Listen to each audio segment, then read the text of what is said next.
When I think of kindness, I think of kin. I think of my family. I think of just doing something out of the goodness of your own heart. I think about just the little things that we can do every day. I'm from South Africa and we have a phrase called Ubuntu, which means I am because you are. And to me, that is just the definition of kindness. Giving of yourself even unsung heroes. Helping one another and doing things that will make things giving back and bringing joy.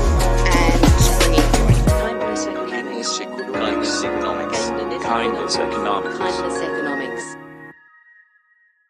Hello and welcome to the Kindness Economics podcast. I'm your host, Candice Mama, and I'm joined here by someone who I have connected so deeply with in 2 days. Is it 2 days, Mike? Yeah. And it's been so interesting because Mike and I found each other in a very interesting way. We were following the signs of the universe, as some would call it. So we are at this conference in Switzerland at Co-Palace, and people were telling me, you have to meet Mike. Have you met Mike? And I'd be like, no, not yet. I will find him. And it started getting so repetitive. I remember thinking on the day I actually ended up meeting Mike that, my goodness, I need to find this man or it's going to drive me insane. But instead, Mike, you found me. So, Mike, do you want to do a full introduction as to like who you are and why did people want me to find you? Well, Candice, thank you for having me here, and you're entirely correct. Finding you, sometimes you follow the pebbles. In this instance, it was more like follow the granite rocks being thrown at your face. So everyone, as soon as I came here, said, you need to meet Candice Mama. So I searched for you, found you, and that said, Candice Mama, you're the woman I'm supposed to meet. Come here. You have a beautiful smile, wonderful energy, and yes, we connected right away. So it's an honor to be here. And I work in entertainment. I'm a world traveler. I'm sort of a man of different talents. And for the last 20 years, I've been trying to do good where I can and inspire others to live a life that they find inspirational and adventurous. So, Mike, I didn't even give you a full name. It is Mike Savas for people who want to go. Savas on the go. Okay, so just in case, because I deprived you of the ability to go and stalk Mike.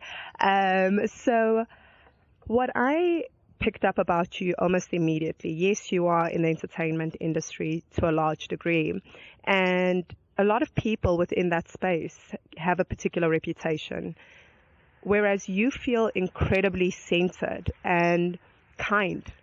When I think of you, I think of a very kind, grounded, strong, powerful energy. And to me, it's quite an interesting blend to find in someone. So I am so curious how you manage these states that you operate so well within.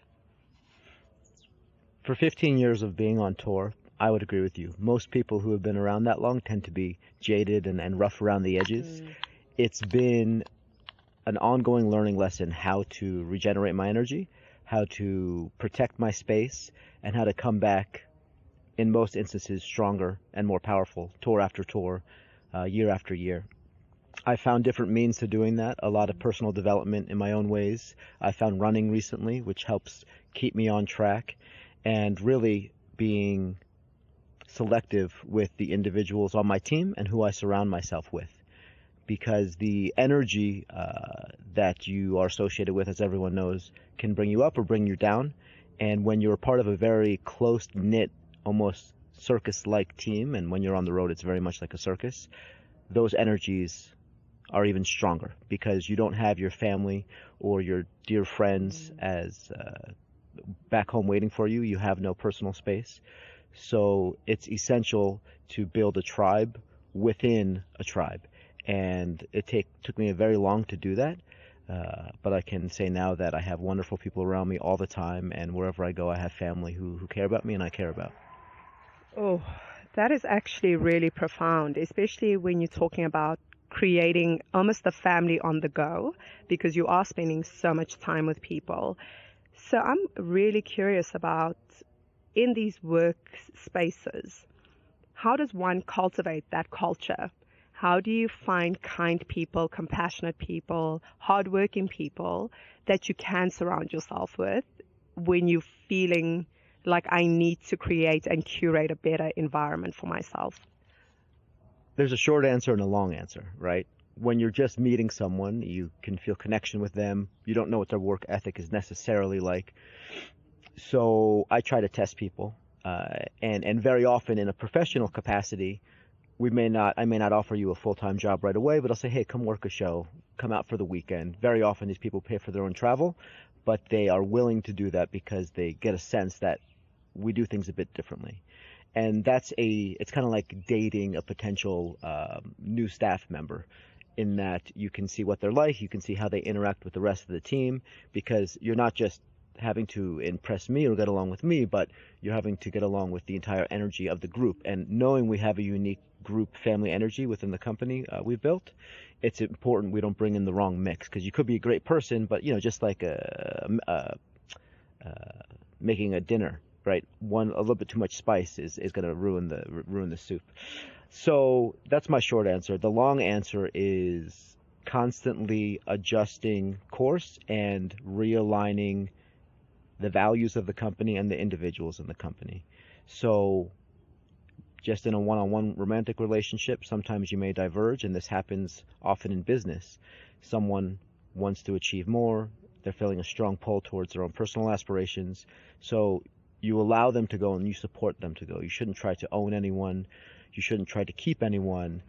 Anyone that I bring into the mix, I'm invested in their long-term development, and I know I will succeed the most if I help them succeed the most, and that is paying them well, treating them well, showing them respect, and empowering them to do the best job possible, but also develop new skills.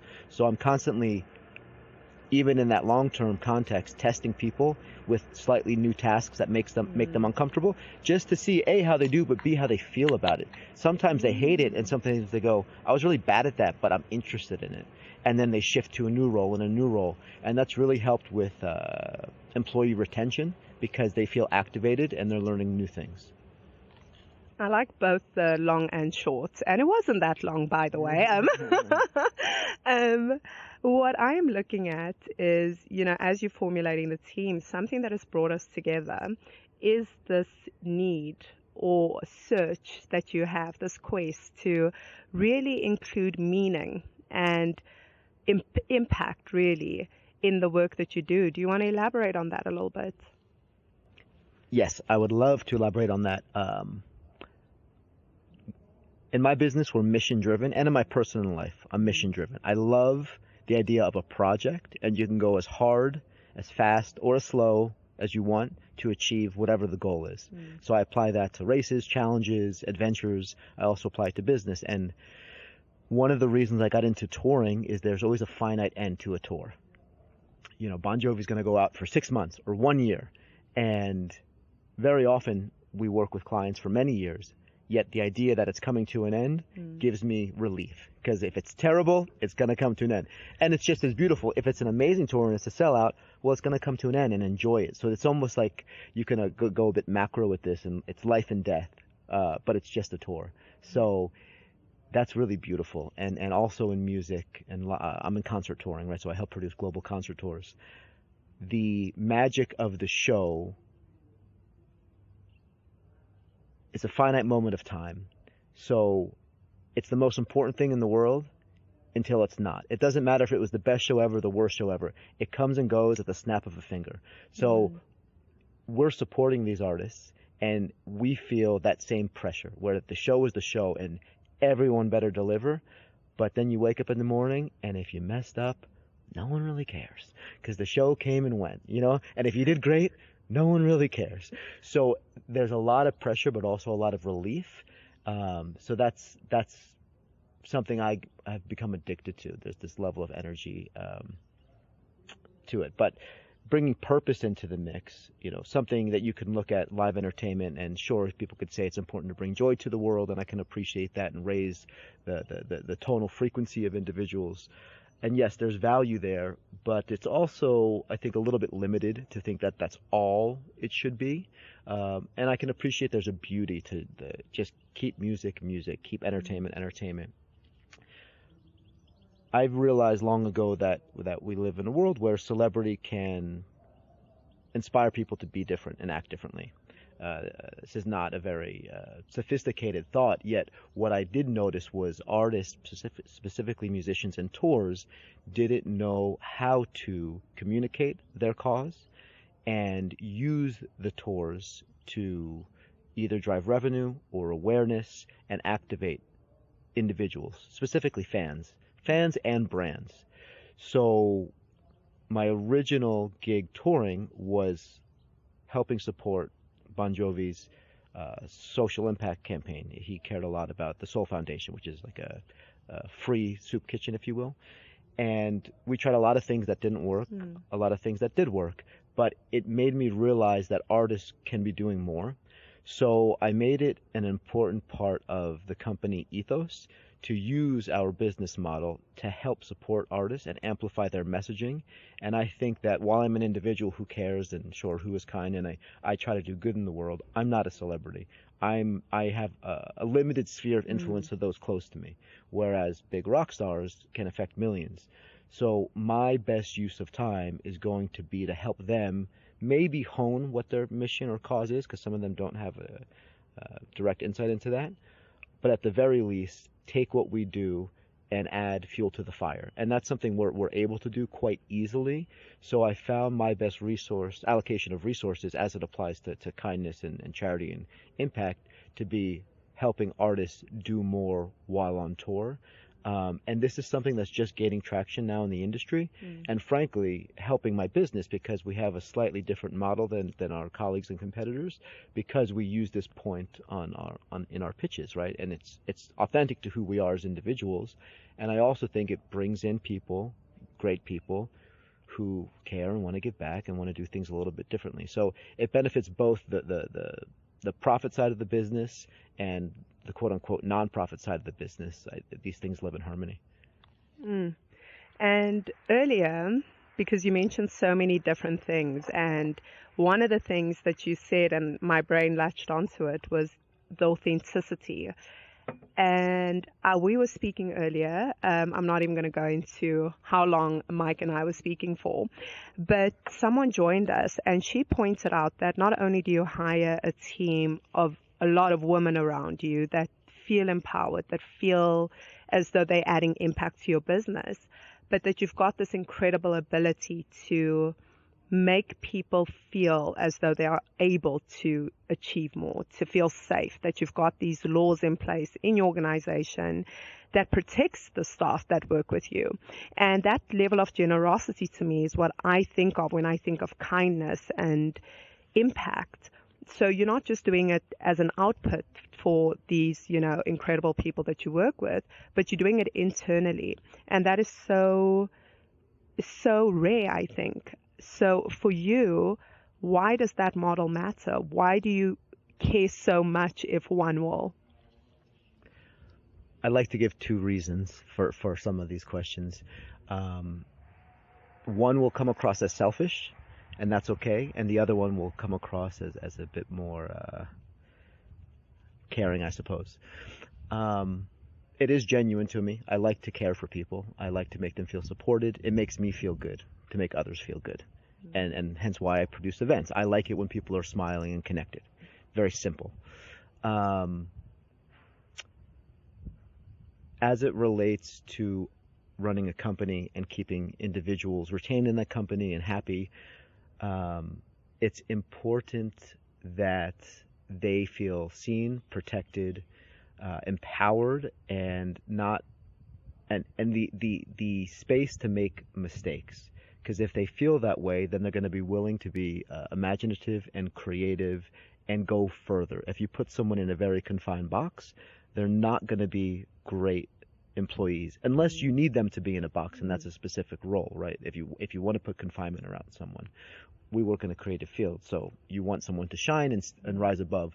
I also believe deeply, and this is what we were touching on earlier, in hiring females or individuals with a feminine energy, I should say. And that's for a few different reasons. One, I find that the females I've worked with, at least, generally work harder. They are more loyal. They stay longer. They are better listeners and they learn faster. So while men may be, let me change my direction here. When you have a group of women working together that feel empowered and positive towards each other, they push each other. If when you add in male energy, it can tend to dominate a space. And while that can work if it's one or two people, when you're creating like an ecosystem of humans, I've just noticed that females tend to support each other more, and it creates a more safe space for everyone. And potential clients notice that too, and they want to work with us for this reason. So again, it's like it feels normal, yet it also serves the business. Wow. I know all the women are listening, just throwing their hands in the air. And one of the final questions is, if everything you ever created was erased from history, and there's only one thing you can be remembered for, what would that thing be?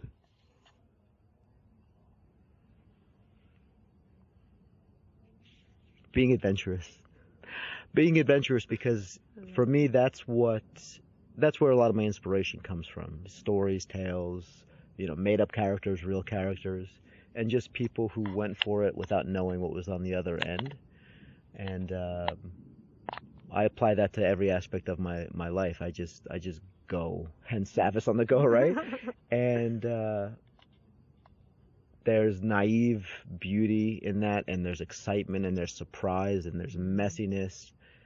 But that's just sexy to me. I just love it, So just like an adventurous, excited soul. And hopefully that inspires someone. An adventurous soul. Excited. You said adventurous, sexy, and excited soul. That's what I heard. Okay, and the final question that I have for you is, if you were to take on a kindness pledge that you would do after the show, what would that pledge be? I will pledge to incorporate the Very Kind Person campaign into our business model and ensure that the project you're working on gets incorporated into some of our tours or festivals. Oh my goodness, you heard it here first. I'm so excited. Mike, it has been a true privilege having you on the Kindness Economics podcast with Candice Mama. Thank you so much for your time. And listeners, thank you so much for listening. I hope you go stalk Mike and and see what his adventurous soul gets up to. I'll speak to you guys again soon.